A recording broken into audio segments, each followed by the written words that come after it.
연옥 실화 8번째입니다. 현세 보속의 이익. 복자 톨로메의 여동생 안젤라 수녀는 연옥에서 고통받느니 현세에서 죄에 대한 보속을 하고자 했는데 병에 걸려 갑작스럽게 죽었다. 안젤라 수녀의 장례 때 복자는 별안간 영감을 받아 여동생을 향해 예수 그리스도의 이름으로 어둠의 나라를 떠나라 하고 명했다. 그러자 신비하게도 수녀가 살아났다. 수녀는 하느님께서 무슨 이유로 이 기적을 허락하셨는지를 알았기 때문에 삶의 마지막 날까지 여러 가지 고행을 하여 보속을 다하기에 여념이 없었다.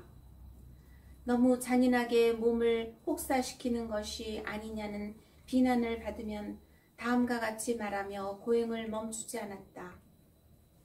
현세에서 쉽게 범하게 되는 소재 때문에 연옥에서 얼마나 괴로울 것인지를 생각하면 지금보다 100배 고통스러운 고행도 기꺼이 행할 것이다. 연옥 박물관. 로마의 주의 신부는 연옥 영혼을 위로하기 위해 예수 성심께 대한 특별한 신심을 전파하고 있었다. 어느 날 소성당에 작은 불이 났다. 연옥 영혼의 수호자이신 성모님의 성화 둘레에 드리워져 있던 막은 타버렸으나 성모님의 그림과 액자는 아무 탈이 없었다. 재를 털어내고 보니 액자 위에 이상한 모양으로 탄 자국이 남아 있었다. 그 자국은 슬픔에 잠긴 사람의 얼굴 형상이었다. 이 일이 있고 나서 주의 신부는 연옥 영혼이 다녀간 것을 보여주는 기념품들을 모아서 소성당 옆방에 연옥 박물관을 열었다. 연옥 영혼은 자신이 이 세상에 왔다 갔다 하는 증표로 손자국을 남기곤 한다. 나폴레옹 시대에는 어느 병사의 탄 손자국이 16페이지를 뚫고 들어간 기도서도 있었다. 그 밖에도 소매자락이나 종이 위에 사람으로서는 도저히 흉내낼 수 없는 불의 흔적을 남기기도 한다. 1731년 11월 1일 판지니 신부는 이탈리아 페르지아 근처 토디시의 성 클라라 수녀 원장 이사벨라 폴로나리에게 나타나 자신이 그녀의 기도와 고행으로 일찍 천국에 들어갈 수 있음에 감사하고 그 자리에 있었던 대 위에 십자가를 그은 뒤 손을 얹어 탄 흔적을 남겼다. 그 외에도 여기저기 흙점이 남았는데 그것은 판지니 신부의 땀방울이 떨어져 탄 자국이었다. 앞에서 언급한 연옥 박물관을 연 주의 신부는 1901년 7월 19일 직접 클라라 수도원을 방문하여 이 진귀한 흔적의 사진을 찍었다. 탄지니 신부를 알고 지낸 사람들은 탄 자국은 틀림없이 탄지니 신부의 손이라고 말했다. 죽었다가 다시 살아 돌아온 사람은 없으니까 라며 내세의 존재를 부정하는 사람들은 이 손바닥 모양으로 탄 자국을 보고 좀 더 생각해 보아야 할 것이다. 꽃이 핀 수녀. 1896년 프랑스 북부 파드칼레에 있는 수녀원에 살고 있었던 한 수녀가 다른 도시에 있는 같은 수도의 주방 수녀를 돕기 위해 파견되었다. 수도원 원장은 헤어지면서 뜬금없이 수녀에게 이렇게 말했다. 내가 죽거든 기도해 주세요. 그리고는 얼마 지나지 않아 5월 초순쯤 되어 원장이 세상을 떠났다.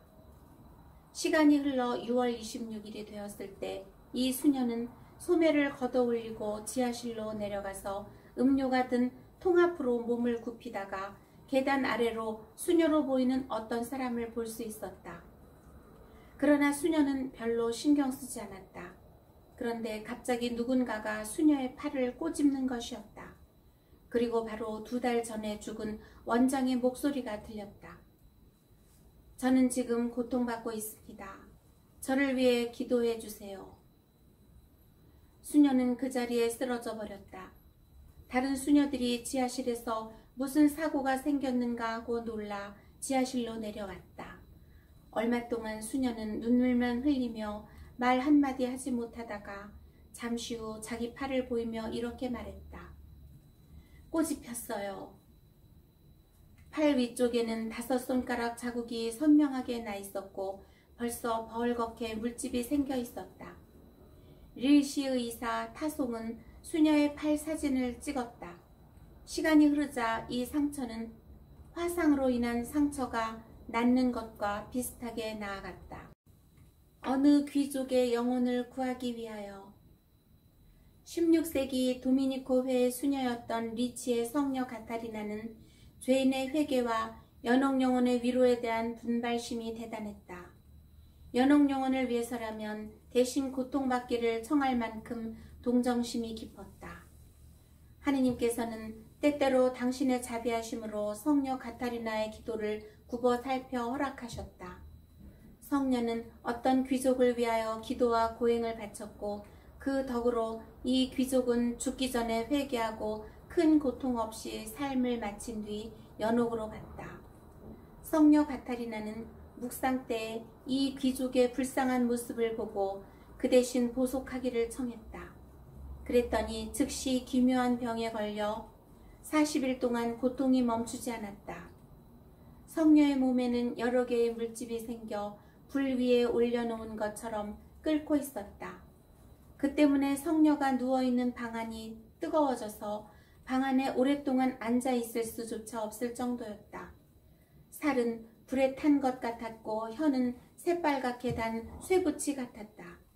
끓어오르고 난 뒤에 살은 불에 댄 흉터처럼 보였으며 가라앉았나 싶으면 다시 물집이 생겨 먼저와 같은 열을 뿜었다. 이 고통 중에도 성녀의 얼굴은 언제나 안온했으며 마음은 평화로웠다. 그뿐만 아니라 비상한 즐거움을 누리고 있는 것처럼 보였다.